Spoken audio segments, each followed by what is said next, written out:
Hi everyone, Matt here from PM Models, and for this build I am going to be tackling the new tooled Revell E Type Jag. Now anybody who's interested, there is a review of this kit that Phil's done on the Flooring Models channel. I'm just going to be building this out the box and concentrating on doing the gloss coating and clear coating for anybody who's interested in car building. So let's begin. Okay, so we've removed the main engine parts from the sprues and cleaned them up. Tiny bit of flash, but nothing serious that a swipe with a sanding stick won't get rid of.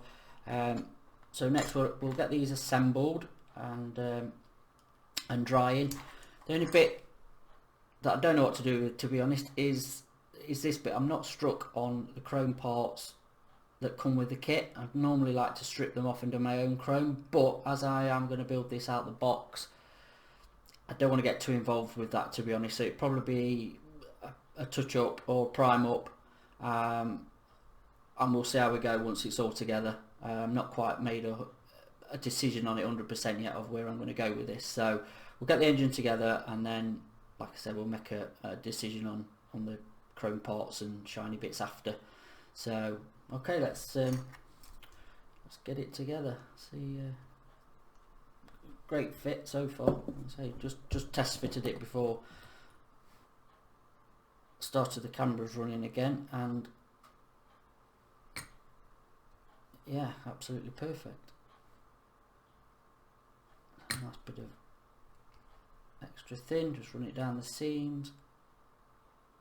Let the glue do the work.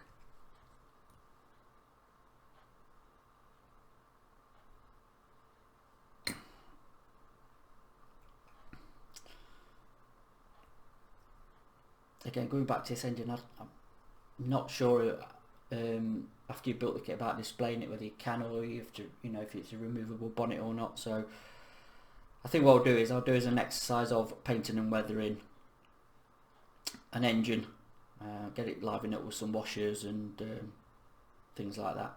So okay, so some next. Let's get this the right way around.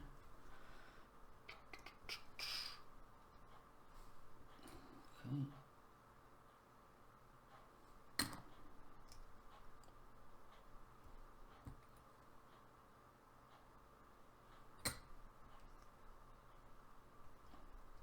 No problems with that.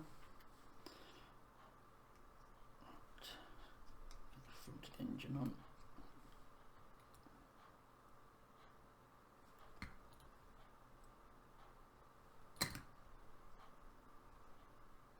Fantastic fit, brilliant. Again, I have cleaned a bit of the chrome plating off just so I can get a better grip with the glue.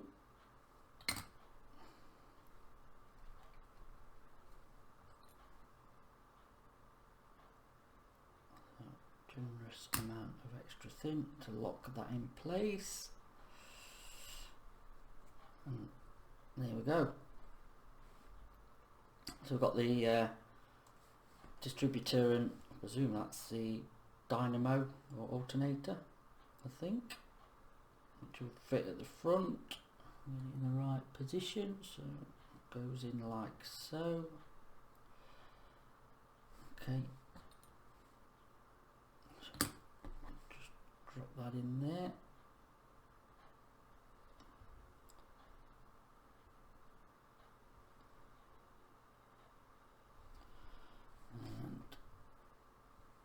Drops into that slot there. So again, touch of glue.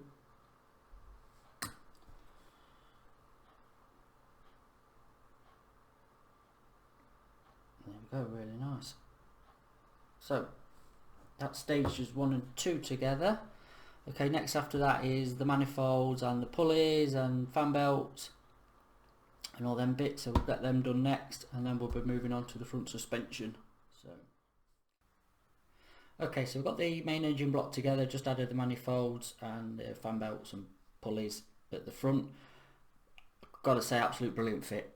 Pretty much snapped fit, to be honest. Bit of clean up, on the mould seams, but nothing, you know, nothing over the top with it. Quick swipe with a scraper and a sanding stick, and they've gone. So again, really nicely engineered, brilliant stuff from Revell. So yeah, excellent. So we'll leave this to one side to dry, let the glue settle and everything, and we'll move on to the next stage, which is going to be the front suspension.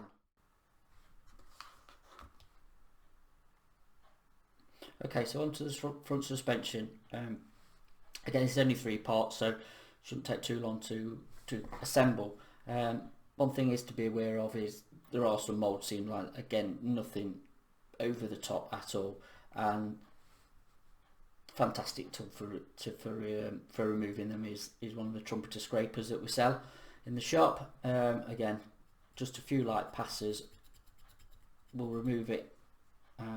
So with all this cleaned up, again we'll get on to final assembly on that section, and then after that, that is literally attaching it, by the looks of it, to the floor pan. So really nicely engineered, not too much assembly, not too fiddly. Great kit really for a beginner who fancies doing a car kit. So okay, so next we've got the rear suspension to do and diff to put together. Now I've already removed these parts, cleaned them up. Again, bit of mould lines just to scrape clean, and a bit of sanding just on the mating surfaces just to make sure there's no bits of flash. Again, part fit is very good, nothing to get worried about. Again, get a bit of extra thin, generous amount, get it there so it's welded that up.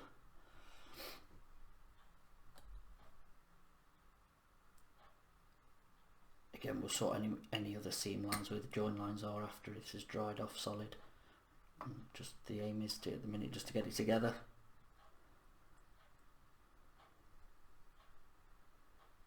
Get that the right way round, it should be a perfect fit. Yep. So good. Just drop that into there. Like so. Bit of extra thin just to lock that in place.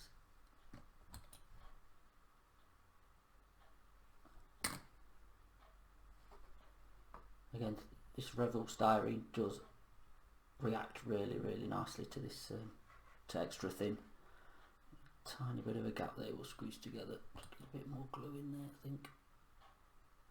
Okay, let's just clamp that together till that just sets a bit.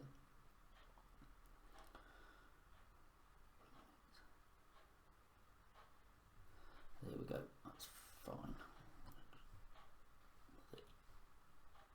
Dab on these seams, get a bit down there. And I think that once this is, glue's dried and gone hard, grab one of the scrapers, whichever one you've got, and just go around the seams, should be fine. Again, this is all going to be hid under the subframe anyway, so, and underneath the car, so again you're not going to see a lot of it, but you know, if you want to go that far then you can. So that's that bit done, and then we've got these two parts here. Now I've already cleaned one up and test fitted, so again with a seam scraper, again just lightly get rid of the mould lines.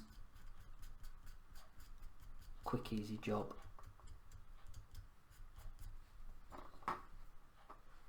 Funnily enough, very satisfying.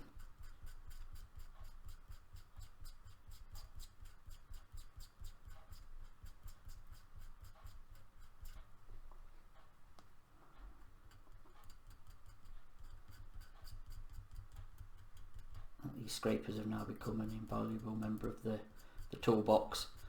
They do seem to get used a lot more than ever at the minute. I'm working with obviously the sanding sticks as well. you know, got best of both worlds, so probably not much of this is going to be seen, but you know, for your own satisfaction, it's just nice to do it. So if we drop, that will drop in there like so. Again, quite a, well, not just quite, really nice fit. So we'll give that a drop of glue. We'll paint all this in situ. Once you've got all this together, we'll glue on that bit. I'll push that down in a minute. There we go. We'll just lock that in there. So that's all in place, and then get in the right one. So look which one I've got here. Is that one? In fact, it just slides under there. Let's get that into place that way. Yep. There's that one. That just drops into there. Let's sure to test fit it before. Again, did a little test fit before just to make sure everything drops in. There we go. So that one drops into there. We'll get that touch of glue. That's that one, and then this one will move the right. Get it the right way round. Should just drop over that like so, and again just pushes into place. I did do a little bit of clean up on the locating points where it pushes in, but again that's just fitted into. There you go. So that's the rear end. We're going to have on the next page we've got the springs to put on then, and then the rear subframe, and then that's pretty much this back end done. So here we go, very straightforward.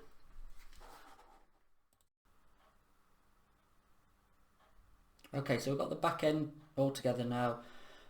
Subframes in, springs are fitted. I've dry fitted the engine in just to get this drive shaft lined up, but that's not glued. It's only glued to this part of the diff. So this can be removed for painting. So I'm going to let this dry now. Again, I can give all this underneath a coat of paint in one. One thing I have noticed is on both sides are sink marks on this part of the body shell. Now I do know on a Jag, when the back end fits, the bumper's wrapped around the corner. I don't know if they're actually going to go lat low, and I wouldn't have thought they would. I will test fit, but I think what will happen is I'll begin that skimmer filler, rubbing that down before I paint it, getting that prepped and ready. So that really concludes, like I say, the back end of this done. We're going to concentrate on the next section. Also, before we move on, got the exhaust system together. That's glue and drying, and a nice touch is it's actually, apart from it needs a clean up, is it's actually already drilled out, which is nice.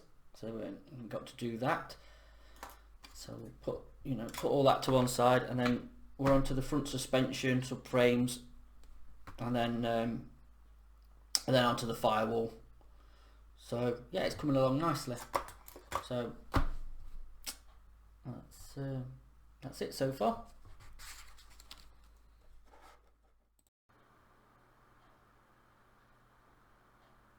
Okay, so I've moved along a little bit with building some sub-assemblies. Engine is now complete, ready for priming. I've also removed the door cards off the sprue, again just cleaned them up, left them on there for his ease of holding, again just for priming. Body shell I'm going to spray inside, just a coat of black, just to obviously do it as like a headlining and stuff like that. Okay, the bonnet is dry fitted. I've built the frame, and then there's obviously this part here that just clips underneath, which is again a fantastic fit. So I'm going to leave that off so I can spray in there as well. This will be removed. Again, it's just clipped together just for a coat of primer. Front's done, front steering. A couple more engine parts I'm just going to spray, carburetors and the exhaust. I'm going to leave them, spray them again separate, put a coat of primer on so they can be done later. Then back to the tub itself. So luggage compartments all together, that just slots into place. So again, that's removable for painting. So is the dashboard, which again you've got a nice option of either doing left-hand drive or right-hand drive. I've chosen to do the right-hand drive version. But again, if you are doing the left-hand drive version, for your handbrake lever, just drill out whichever hole you need to. So pretty straightforward. Obviously put the gear stick on as well. And then this frame in here I've just clipped into place. Again, really nice fit. So you've got the firewall, and again just drops in, and then some of the framing around the engine support, some of the tubular framing. So that's been put together. I've done that off camera, but it's pretty straightforward. The only thing is just to obviously clean up your seam lines and test fit it. But again, that just drops into place. So once the engine's in, it's all painted, which will drop in like so, and I can line that up. It says, do it to that drive shaft. Again, I'll put that drive shaft in, so that will drop in. Okay, we're just going to have to fiddle back to get the drive shaft located to the gearbox, and then just drop it in, and then the framing will go on, and as you can see, that'll fit. Get the firewall in, or whatever. So again, there's going to be a bit of painting into sub-assemblies just for ease, really, but the fit is really very good. So when we come back, what I'll do is I'll set the spray area up, and we'll come back and we'll start priming stuff up.